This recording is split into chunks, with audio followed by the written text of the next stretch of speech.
श्री स्वामी समर्थ. तर ही व्हिडिओ मी बनवलेली नाही, यांनी बनवली आहे. आणि मी कामाला गेले होते आणि मी सगळं स्वयंपाक बनवून गेले होते, तरी पण साहेबांनी की नाही पनीर आणि मटर ह्याची भाजी बनवली. मी जाताना दोडक्याची भाजी फुलके बनवून गेले होते आणि डाळ भात बनवून गेले होते, पण तरी पण यांनी बनवलंच. आणि भुर्जी पण बनवली. यांना भुर्जी खायची होती आणि पनीरची भाजी खायची होती म्हणून. पण गोंधळ असा झाला की त्यांनी पनीर काहीतरी फ्राय करत होते आणि ते सगळं तेल त्यांच्या अंगावर उडलं आणि खूपच भाजलं त्यांना. तर मी नसताना असे कारभार का करायचे होते यांना मला माहितीच नाही. आणि घरात जर का मी भाजी बनवली होती तरी देखील अजून 2 भाज्या यांनी बनवल्या. तर तुम्हाला यांची रेसिपी आवडली असेल तर चॅनलला सबस्क्राईब करायला विसरू नका, कमेंट करायला विसरू नका व्हिडिओ कसे वाटत आहेत तुम्हाला म्हणून. तर व्हिडिओ यांनी शूट केला त्यामुळे असे थोडेसे इकडं तिकडं पळतायत व्हिडिओ माझे, आता काय करू शकत नाही. तर सगळ्यात आधी त्यांनी पनीरची भाजी बनवली, त्यानंतर त्यांनी ही अंडा भुर्जी बनवली. त्यासाठी मस्तपैकी कांदा, हिरवी मिरची, टोमॅटो चांगलं असं परतवून यांनी घेतलं.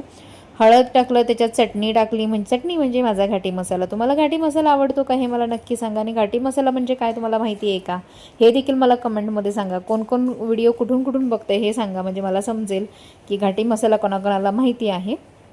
तर 4 अंड्यांची यांनी अंडा भुर्जी केली होती आणि पाव आणले होते. आणि माझे फुलके फक्त अंशने मीच खाल्ली, यांनी पाव खाल्ले.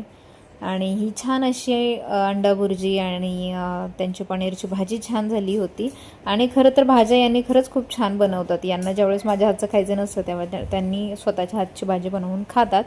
पण हे फक्त की नाही आठवड्यात नाही एखाद दुसऱ्या वेळेला करतात, कारण रोज रोज केलं तर मी कसली खुश होईन ना. पण असं काही होत नाही. तुम्ही चॅनल सबस्क्राईब करून घ्या, कमेंट करा विसरू नका, व्हिडिओ कसे वाटतात. Bye bye.